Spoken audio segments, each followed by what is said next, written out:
नमस्कार। JD institute के online classes में आप सभी का स्वागत है।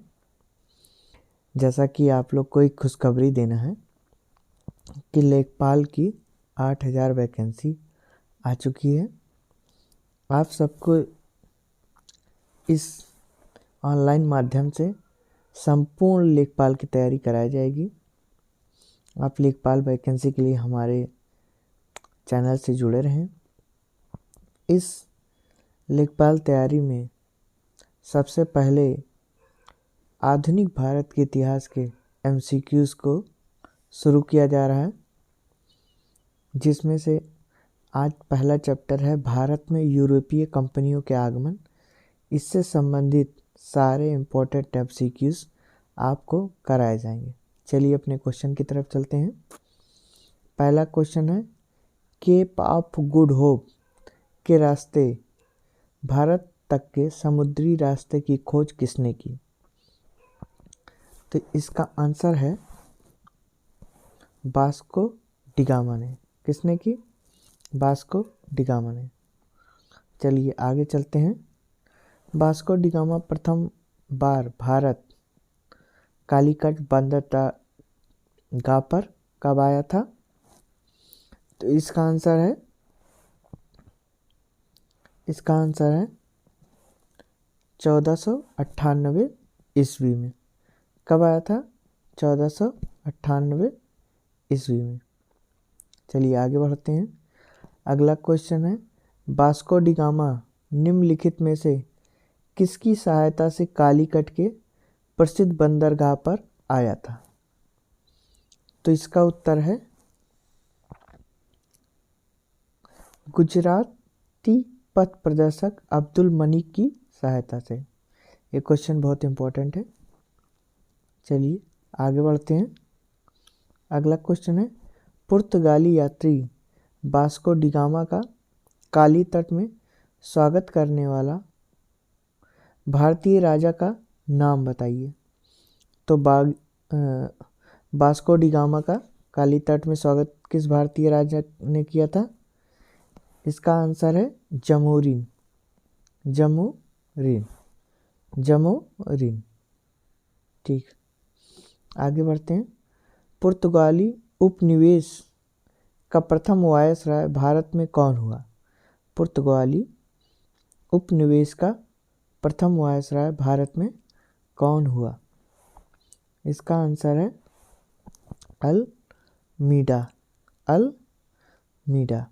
ठीक, अल्मीडा। ठीक, सी पार्ट अल्मीडा। चलिए आगे बढ़ते हैं।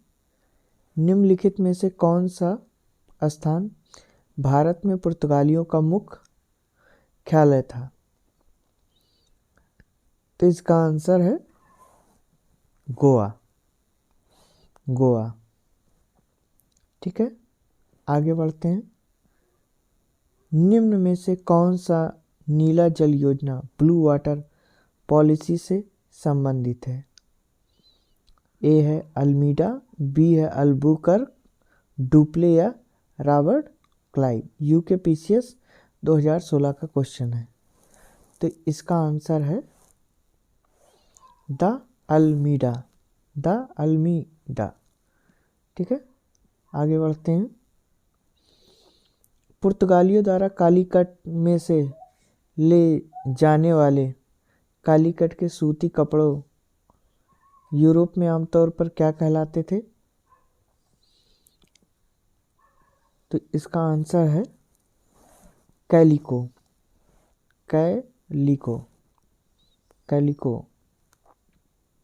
ठीक है, आगे बढ़ते हैं। गुजरात का शासक बहादुर शाह किसके साथ हुए संघर्ष में मारा गया? गुजरात का शासक बहादुर शाह किसके साथ हुए संघर्ष में मारा गया? तो इसका आंसर है पुर्तगाली। ठीक है, भारत में पुर्तगाली शक्ति का वास्तविक संस्थापक कौन था? भारत में पुर्तगाली शक्ति का वास्तविक संस्थापक कौन था? तो इसका आंसर है अल्बुकर्क, अल्बुकर्क। ठीक। भारत में पुर्तगाली सत्ता की वास्तविक नींव रखने वाला महानतम पुर्तगाली गवर्नर थे। तो इसका आंसर है अल्बुकर्क। ठीक है, आगे बढ़ते हैं। भारत में सबसे पहले आने वाले सबसे बाद में जाने वाले थे। तो सबसे पहले कौन आए भारत में और सबसे बाद में जाने वाले कौन थे? इसका आंसर क्या है, कोई बता सकता है? तो इसका आंसर है पुर्तगाली। पुर्तगाली सबसे बाद में आए और गोवा सबसे अंतिम रूप में आज़ाद होकर भारत में मिला। तो पुर्तगाली सबसे पहले आने वाले और सबसे बाद में जाने वाले बने। ठीक है, चलिए अब आगे बढ़ते हैं। निम्नलिखित में से कौन अफ्रीका में सबसे पहले व्यापारियों के रूप में पहुंचे जो कि अंततः अफ्रीका में यूरोपीय उपनिवेश की स्थापना का कारण बना? तो इसका आंसर है डी पार्ट, डच। ये CDS 2020 का क्वेश्चन है। ठीक है। बंगाल की निम्न फैक्ट्रियों में से एक जो पुर्तगालियों द्वारा स्थापित की गई। बंगाल की निम्न फैक्ट्रियों में से एक जो पुर्तगालियों द्वारा स्थापित की गई। तो इसका आंसर है हुगली, हुगली। चलिए, पुर्तगालियों ने भारत में निम्नलिखित में से किस स्थान पर प्रथम दुर्ग का निर्माण किया था? तो इसका आंसर है कोचीन में। कहाँ स्थापित किया था? कोचीन में। बंगाल की खाड़ी में समुद्री डकैती हेतु हुगली का उपयोग कौन करता था? तो इसका आंसर है पुर्तगाली। पुर्तगाली लोग समुद्री डकैती के लिए इसका इस्तेमाल करते थे। निम्नलिखित में से कौन सी एक फसल भारत में पुर्तगालियों द्वारा लाई गई थी? तो इसका आंसर कोई बता पाएगा? कमेंट बॉक्स में बताएं। तो इसका सही आंसर है मिर्च, मिर्च। भारत में डच का सबसे प्रारंभिक उपनिवेश कहाँ था? तो इसका आंसर है मसूलीपट्टनम में। कहाँ था? मसूलीपट्टनम में। 1596 ईस्वी में भारत में आने वाला प्रथम डच नागरिक था। तो इसका आंसर है बी पार्ट, कार्नोलियस हाउटमैन, कार्नोलियस हाउटमैन। 1605 में प्रथम डच कारखाने की स्थापना कहाँ हुई? 1605 में प्रथम डच कारखाने की स्थापना कहाँ हुई? इसका आंसर है मसूलीपट्टनम में। कहाँ पर हुई? मसूलीपट्टनम में। चलिए आगे बढ़ते हैं। बंगाल में निम्न में से कौन कारखाना डचों द्वारा स्थापित किया गया था? बंगाल में निम्न में से कौन सा कारखाना डचों द्वारा स्थापित किया गया था? तो इसका आंसर है चिनसूरा, चिनसूरा। चलिए अगला क्वेश्चन देखते हैं। दक्षिण भारत के किस राजा ने 1741 में कोलाचेल की लड़ाई में डच ईस्ट इंडिया कंपनी को परास्त किया था? तो इसका आंसर है मार्तंड वर्मा, सी पार्ट। ठीक है, आगे बढ़ते हैं। निम्नलिखित में से किन स्थानों पर डचों ने अपने व्यापारिक अड्डे स्थापित किए? तो इसका आंसर है ए पार्ट, नागापट्टनम, चिनसूरा और मछलीपट्टनम में। ठीक, चलिए आगे चलते हैं। अगला क्वेश्चन है डच ईस्ट इंडिया कंपनी ने किस वर्ष अपनी फैक्ट्री पटना में स्थापित की थी? तो इसका आंसर कोई कमेंट बॉक्स में बताएगा आप लोगों में से, आंसर दीजिए। तो इसका आंसर है बी पार्ट 1632 ईस्वी में। चलिए, डचों द्वारा भारत में स्थापित कारखानों के संबंध में कौन सुमेलित नहीं है? तो इसमें आपको बताना है डचों द्वारा भारत में स्थापित कारखानों के संबंध में कौन सुमेलित नहीं। तो इसका आंसर है डी पार्ट कोचीन 1670 ईस्वी, ये सुमेलित नहीं। बाकी पुलिकट 1610 ईस्वी में स्थापित हुआ, सूरत में 1616 में, कारिकाल 1645 में। कोचीन के बारे में आपका होमवर्क है, इसको आप अपनी टेक्स्ट बुक से खोजकर इसका आंसर लगाएंगे कि कोचीन में कब स्थापित किया इन्होंने। ठीक है, चलिए, ब्रिटिश ईस्ट इंडिया कंपनी की स्थापना कब हुई? ब्रिटिश ईस्ट इंडिया कंपनी की स्थापना कब हुई थी? तो 26 का ए पार्ट आंसर है 1600 ईस्वी में, 1600 ईस्वी में। ठीक है, लंदन में ब्रिटिश ईस्ट इंडिया कंपनी के गठन के समय भारत का बादशाह निम्नलिखित में से कौन था? तो इसका आंसर है अकबर, ए पार्ट। ठीक है, किस मुगल सम्राट के काल में इंग्लिश ईस्ट इंडिया कंपनी ने भारत में सर्वप्रथम कारखाना स्थापित किया? तो इसका आंसर है बी पार्ट। ठीक है, ये IAS प्री 2009 का क्वेश्चन है, जहांगीर के काल में। ठीक है, अंग्रेजों द्वारा कलकत्ता में निर्मित दुर्ग का नाम क्या है? आप लोग इसका नाम जानते भी होंगे, इसका नाम है फोर्ट विलियम। ठीक है, आगे बढ़ते हैं। निम्नलिखित में से कौन सा भारत आने वाला पहले अंग्रेजी जहाज है? तो कौन है? ये तो आप सबको नाम पता ही होगा, इसका नाम क्या था? Red dragon. ठीक है, चलिए आगे चलते हैं। अपने शासन के दौरान अंग्रेज किसानों को मद्रास में उगाने के लिए मजबूर करते थे, डैश डैश जो है, क्या मजबूर करते थे? अपने शासन के दौरान अंग्रेज किसानों को मद्रास में डैश डैश उगाने के लिए मजबूर करते रहे। 33 का आंसर क्या है? जूट, गन्ना, चाय, डी। ये क्वेश्चन इंपॉर्टेंट है। तो क्या मजबूर करते थे उगाने के लिए? 31 का आंसर है डी पार्ट, चावल। क्या उगाने के लिए मजबूर करते थे? चावल उगाने के लिए।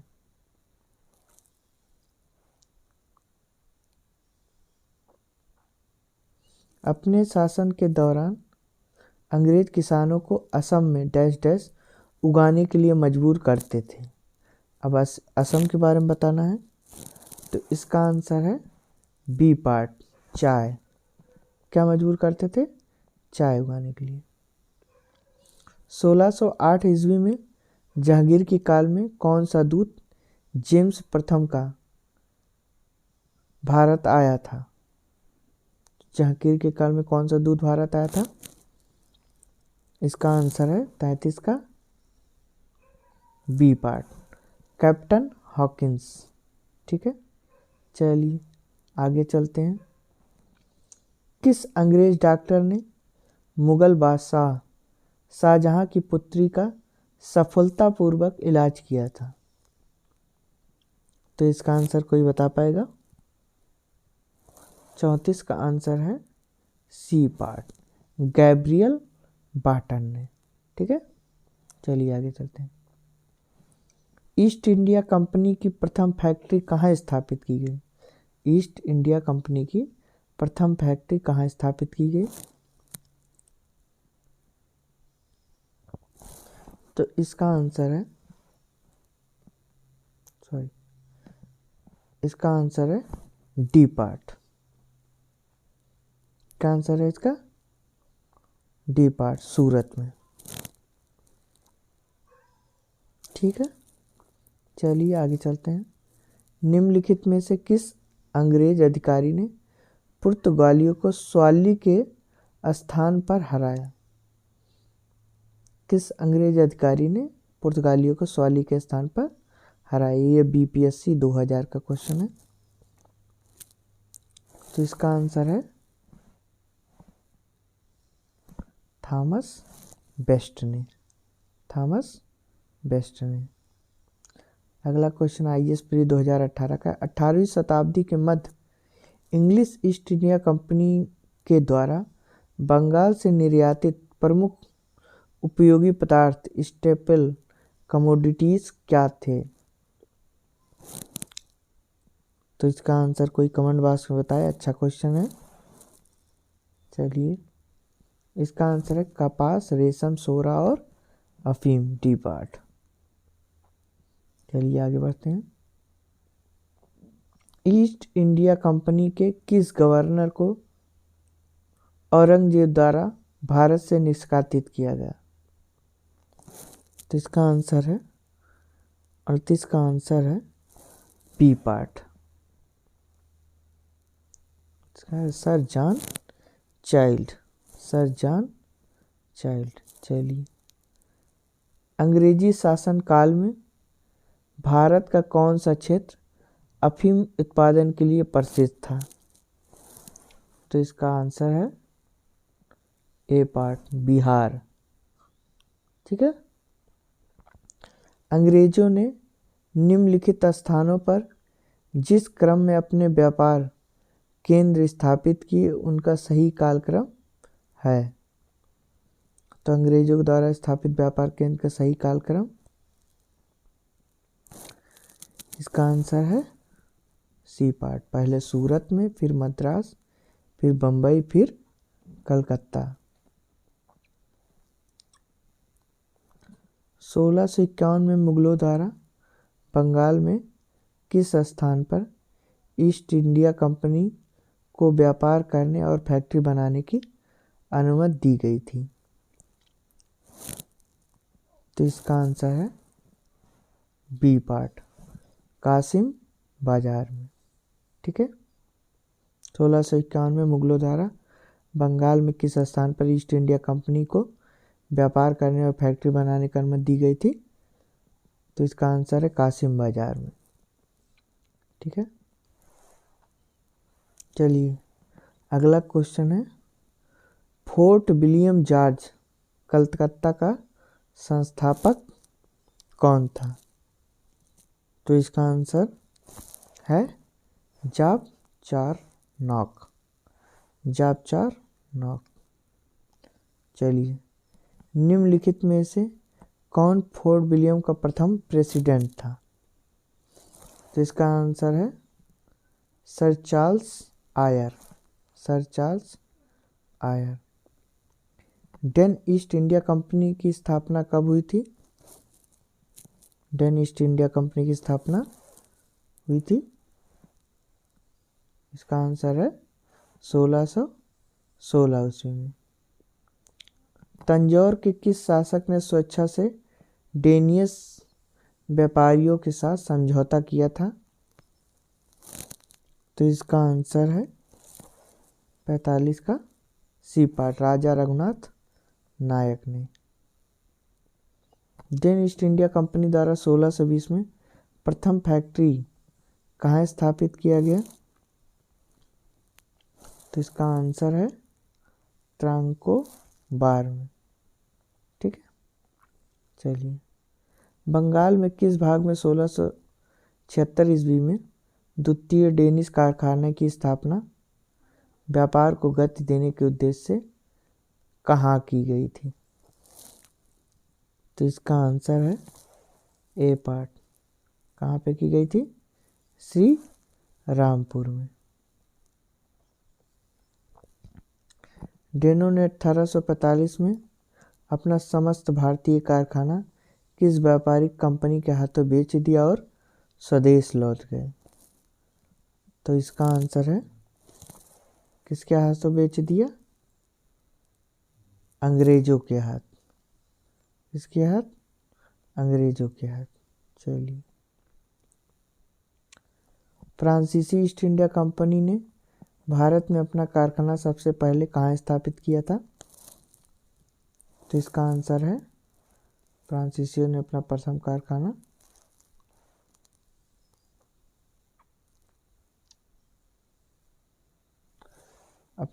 कारखाना स्थापित किया था मसूलीपट्टनम में। निम्नलिखित में से किसे फ्रांसीसी कंपनी का संस्थापक माना जाता है? किसको माना जाता है? कार्ल बर्ट को। कार्ल बर्ट को। फ्रांसीसी ईस्ट इंडिया कंपनी की स्थापित हुई थी? तो फ्रांसीसी ईस्ट इंडिया कंपनी स्थापित हुई थी, इसका आंसर है लुई 14वें के शासन काल में। फ्रांसीसी ईस्ट इंडिया कंपनी में भारत में अपना पहला कारखाना सबसे पहले कहाँ स्थापित किया था? इसका आंसर कोई बताएगा कमेंट बॉक्स में? तो इसका आंसर है बी पार्ट, सूरत में। निम्नलिखित में से कौन सा एक यूरोपीय देश स्वतंत्रता पूर्वक भारत में व्यापारिक कंपनी के रूप में सबसे अंत में है? तो इसका आंसर है फ्रांसीसी। इसका आंसर क्या है? फ्रांसीसी। चलिए अगला क्वेश्चन देखते हैं। निम्नलिखित में से कौन सा यूरोपीय व्यक्ति था जिसे भू क्षेत्र अर्जित करने के उद्देश्य से भारतीय राजाओं के झगड़ों में भाग लेने की नीति आरंभ की? तो इसका आंसर है कौन है? इसका आंसर है डुप्लेने। ठीक है, चलिए आगे बढ़ते हैं। कर्नाटक युद्ध किन किन के मध्य लड़ा गया? तो कर्नाटक युद्ध किस किस के मध्य लड़ा गया? अंग्रेज और फ्रांसीसियों के बीच। निम्नलिखित में से कौन सा कारण प्रथम कर्नाटक युद्ध के लिए उत्तरदायी था? तो इसका आंसर है अंग्रेजों द्वारा फ्रांसीसी जहाज़ों का अधिग्रहण। चलिए आगे बढ़ते हैं।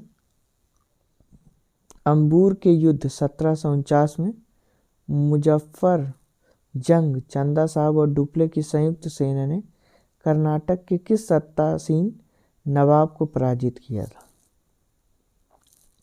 तो इसका आंसर है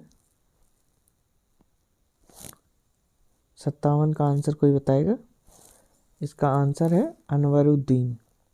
ठीक है। गोडहू की सदी या पांडिचेरी की सन 1754 में कौन सा युद्ध समाप्त हुआ? तो कौन सा युद्ध समाप्त हुआ? इसका आंसर है ठान का बी, द्वितीय कर्नाटक युद्ध।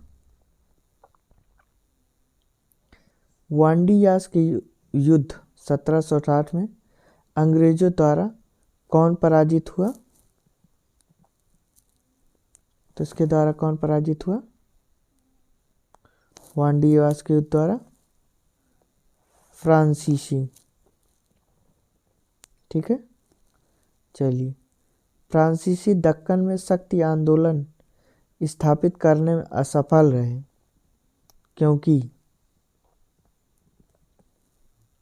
क्योंकि वह डुप्ले सक्षम सेनापति नहीं था।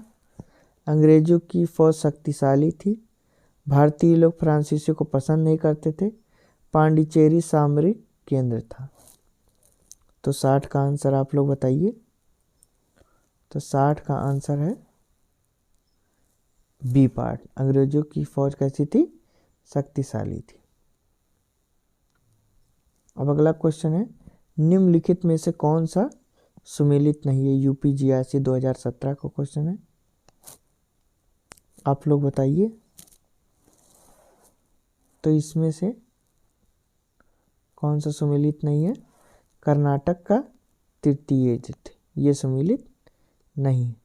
बाकी कर्नाटक का प्रथम युद्ध भी सुमेलित है, कर्नाटक का द्वितीय युद्ध भी सम्मिलित है, पानीपत का तृतीय युद्ध जो 1761 में हुआ, कर्नाटक का प्रथम युद्ध 1746 से 1748 ईस्वी में हुआ, ये भी सही है। कर्नाटक का द्वितीय युद्ध 1750 से 52 ईस्वी में भी सही। कर्नाटक का तृतीय युद्ध 1758 से 63 में नहीं हुआ था, तो इसलिए ये सुमेलित नहीं। ठीक है, चलिए आगे चलते हैं। निम्नलिखित में से कौन ब्रिटिश पूर्व काल में अपने व्यापारी पोत सूरत बंदरगाह में नहीं लाए थे? तो कौन नहीं लाया था? इसका आंसर है बी पार्ट, रूसी और जर्मन, ये दोनों नहीं लाए थे। उस क्षेत्र की पहचान कीजिए जहां से यूरोप वासियों को सर्वोत्तम सोरा और अफीम प्राप्त होता था। तो इसका आंसर क्या है? कहाँ से प्राप्त होता था? बिहार से। ठीक है। मद्रास में इंग्लिश ईस्ट इंडिया कंपनी के अधिवास के स्थान को किस नाम से जाना जाता था? तो इसका आंसर है Fort Saint George. Fort Saint George. फ्रांसीसी यात्री टोर्बिनियर के अनुसार 17वीं शताब्दी के दौरान वाराणसी के अधिकतर मकान किसके बनाए जाते थे? तो 65 का आंसर है ईंट और पंख के। ठीक है। अब यहाँ पर अगला क्वेश्चन है, सुमेलित कीजिए मुगल बादशाह और संबंधित अंग्रेज। तो 66 का आंसर आप लोग बताएंगे, सुमेलित कर सकते हैं। कोई अगर बता पाए 66 का आंसर क्या होगा? चलिए कमेंट बॉक्स में बताइए।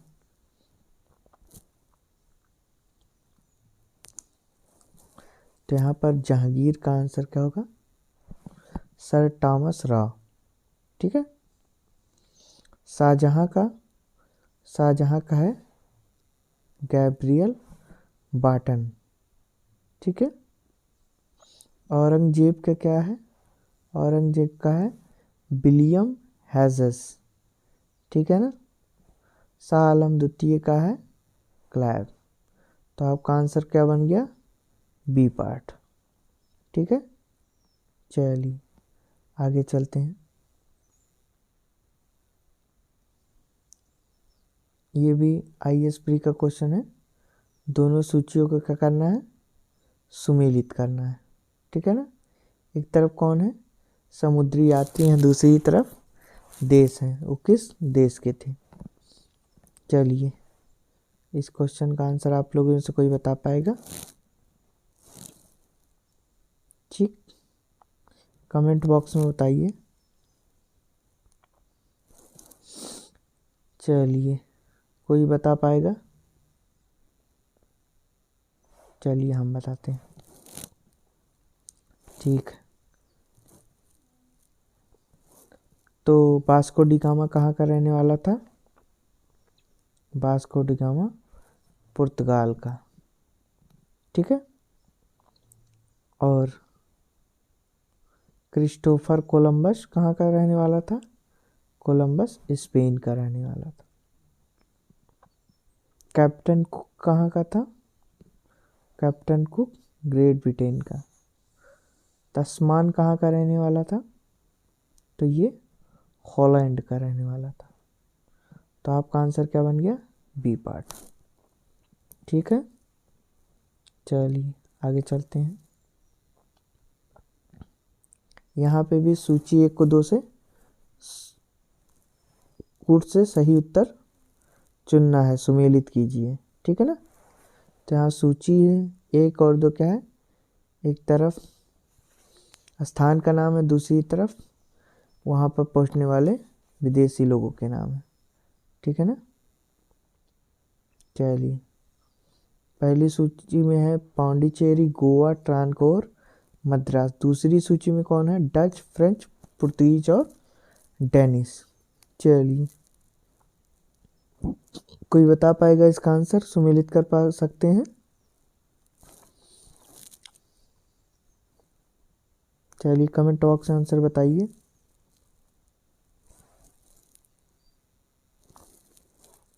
चलिए, हम बताते हैं आपको। तो यहाँ पर पौंडीचेरी में सबसे पहले कौन आए, पौंडीचेरी में आए फ्रेंच, ठीक है ना।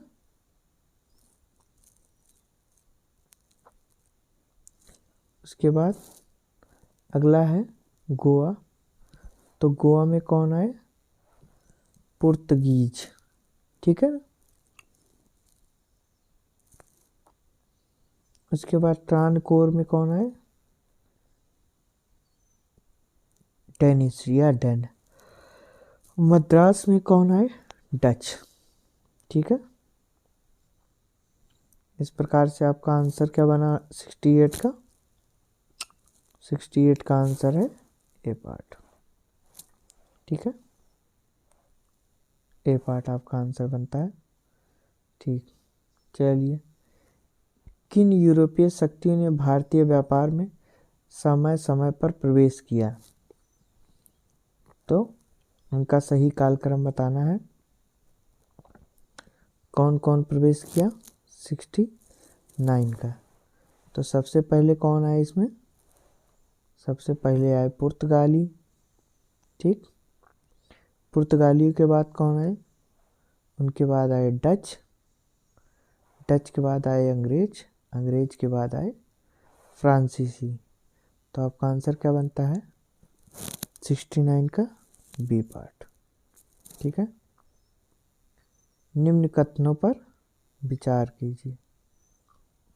मृदा के स्वरूप तथा उपज के गुणों के आधार पर भूमि राजस्व का मूल्यांकन, युद्ध में चलती फिरती तोपों का प्रयोग, तंबाकू, लाल मिर्च की खेती।